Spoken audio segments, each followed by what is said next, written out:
हम लोगों ने पिछले वीडियो में चैप्टर 1 को ख़त्म कर दिया था। ठीक है, आज हम लोग कक्षा 10 का, ठीक है, क्लास 10th का केमिस्ट्री का चैप्टर नंबर 2 पढ़ेंगे। ठीक है, जिस चैप्टर का नाम है आपका अम्ल, क्षारक एवं लवण। ठीक है, या फिर अम्ल, भस्म एवं लवण भी इसको कहते हैं। ठीक है, तो चलिए हम लोग चैप्टर नंबर 2 का शुरुआत करते हैं। ठीक है, ये देखिए, इसमें जो है पहला है कि हम लोग पहले जानेंगे कि जो अम्ल है वो क्या है। ठीक है, अम्ल की बात करें तो गुण के आधार पर अम्ल किसे कहते हैं। ठीक है, हम कैसे पहचानेंगे, यानी अगर गुण के आधार पर हम पहचानने की बात करें तो कैसे करेंगे। देखिए, लिखेंगे कि वैसे अम्ल, यानी कि अम्ल वैसे पदार्थ को कहते हैं जो स्वाद में खट्टा होता है। ठीक है, यानी कि वैसा अ, पदार्थ जो ऐसा पदार्थ जो स्वाद में क्या होगा कि खट्टा होगा, उसे हम क्या कहेंगे, तो अम्ल कहेंगे। ध्यान रखिएगा, यानी कि जितना भी चीज़ आपको खट्टा लगता है वो सभी के सभी क्या है कि आपका अम्ल है। ठीक है, चलिए समझ गए। देखिए, अब देखिए, एक वैज्ञानिक जिसका नाम था आर्हेनियस, अब इनके अनुसार क्या था कि वैसे पदार्थ जिसे जल में घोलने पर H+ आयन प्रदान करता है तो उसे हम अम्ल कहते हैं। अब देखिए, एक वैज्ञानिक आर्हेनियस, उन्होंने कहा कि अम्ल को पहचानने के लिए अब स्वाद चखने की कोई आवश्यकता नहीं है। अब उसको हम क्या करेंगे कि अगर उसे पानी में घोल देते हैं, यानी कि जल में अगर घोलते हैं तो क्या मिलेगा हमें, H+ आयन, यानी कि हाइड्रोजन आयन। ठीक है, H+ आयन अगर हमें मिलता है तो उसे हम क्या कहेंगे कि वह जो है हमारा अम्ल कहलाएगा। ठीक है, देखिए, यानी कि अम्ल प्लस जल, यानी कि अम्ल को जल में अगर घोलते हैं तो क्या मिलेगा, H+ आयन, यानी कि H+ आयन का मतलब क्या है कि हाइड्रोजन आयन। ठीक है, अब देखिए आगे समझते हैं। देखिए, आगे है हमारे पास कि अम्ल के दो प्रकार, यानी कि अम्ल कितने प्रकार के होते हैं। ठीक है, देखिए, तो बात करें तो अम्ल जो होता है वो 2 प्रकार का होता है। अम्ल 2 प्रकार का होता है। पहला होता है प्रबल अम्ल और दूसरा का होता है दुर्बल अम्ल। ठीक है, पहला क्या है कि प्रबल अम्ल है, दूसरा का है आपका दुर्बल अम्ल। ठीक है, देखिए, अब हम लोग सबसे पहले जानेंगे कि प्रबल अम्ल किसे कहते हैं। लिखेंगे कि वैसे अम्ल जिसे पानी में घोलने पर पूर्ण रूप से घुल जाता है, यानी कि मतलब वह अम्ल जो अगर उसे पानी में हम घोलते हैं, कहाँ पर, पानी में घोलते हैं, तो वह पूरी तरह से घुल जाता है और H+ आयन प्रदान करते हैं। और क्या देता है बाहर में हमें, तो H+ आयन, यानी कि हाइड्रोजन आयन देता है। उसे हम क्या कहते हैं कि उसे प्रबल अम्ल कहते हैं। ठीक है, देखिए, जैसे मान लीजिए कि ये आपका HCl, यानी कि हाइड्रोक्लोरिक अम्ल है, और ये आपका H2SO4, यानी कि ये सल्फ्यूरिक अम्ल है।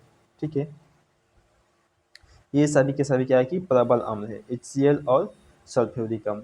ठीक है, देखिए, ये जो HCl अम्ल होता है ये क्या होता है कि मनुष्य के जो अ, आमाशय होता है वहाँ पर ये HCl अम्ल पाया जाता है। जो ये जो H2SO4 है, ये सल्फ्यूरिक अम्ल है। इसको हम क्या बोलते हैं इसे, या फिर इसे हम बैटरी का पानी बोलते हैं। ठीक है, बैटरी का पानी जो बैटरी में होता है उसका नाम क्या है, सल्फ्यूरिक अम्ल है, H2SO4, यानी कि बैटरी का पानी। देखिए,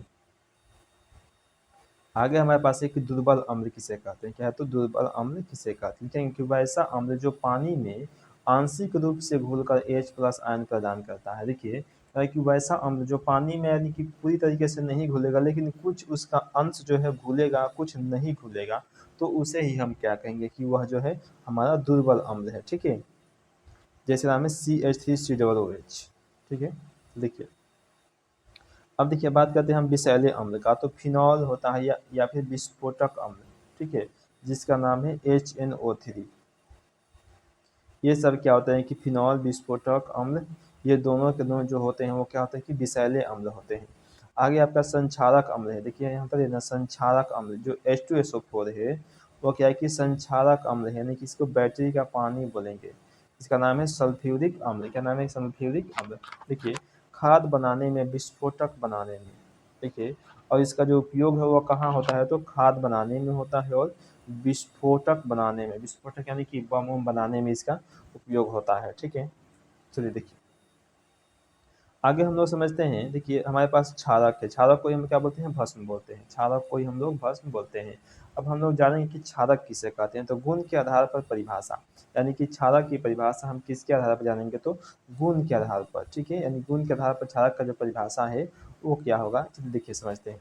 कह रहा है कि वैसे भस्म जो स्वाद में कड़वा लगता है उसे हम क्षारक कहते हैं। ठीक है कि वैसा भस्म यानी वैसा या फिर वैसा पदार्थ जो स्वाद में कैसा लगता है, कड़वा लगता है। अब कड़वा की कैसे बात करें, जैसे मान लीजिए कि आप लोग नीम का पत्ता देखे होंगे, नीम का पत्ता, ठीक है, तो नीम का पत्ता, ठीक है। तो नीम का जो पत्ता होता है वो कैसा लगता है, ना तीत लगता है, ना खट्टा लगता है, ना मीठ लगता है। वो कैसा लगता है, तो वो कड़वा लगता है, वो लगता है आपका कड़वा, ठीक है। तो वैसे ही जो पदार्थ स्वाद में कड़वा लगता है उसे हम क्या बोलेंगे, उसे क्षारक बोलते हैं, ठीक है। अब देखिए, अब इसका परिभाषा अर्हेनियस के अनुसार किया, यानी जो वैज्ञानिक थे अर्हेनियस, उन्होंने इसका परिभाषा क्या दिया, इसलिए समझते हैं। वैसा पदार्थ जिसे पानी में घोलने पर OH आयन प्रदान करता है उसे हम भस्म कहते हैं।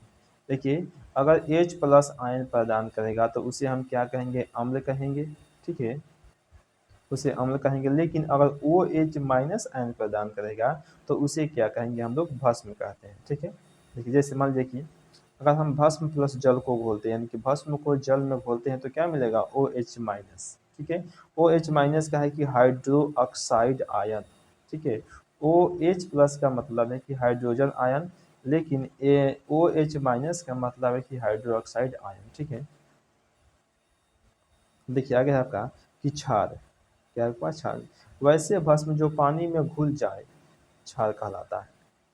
क्योंकि वैसे भस्म जो पानी में मतलब पूरी तरीके से घुल जाता है, ठीक है, और वह घुल जाता है तो उसे ही हम लोग क्या बोलते हैं, क्षार बोलते हैं, ठीक है। अगर देखिए भस्म का अगर कि भस्म या फिर क्षारक के प्रकार, कितने प्रकार के भस्म होते हैं, ठीक है, ठीक है। ये भस्म दो प्रकार का होता है, कितना प्रकार का, तो दो प्रकार का भस्म, दो प्रकार का होता है। पहला होता है प्रबल भस्म और दूसरा का होता है आपका दुर्बल भस्म, ठीक है। और देखिए इसके बाद आपको हम अगले वीडियो में पढ़ाएंगे भस्म के बारे में, प्रबल भस्म और दुर्बल भस्म क्या जो डिफिनीशन है हम आपको अगले वीडियो में प्रोवाइड करवाएंगे, ठीक है। चलिए।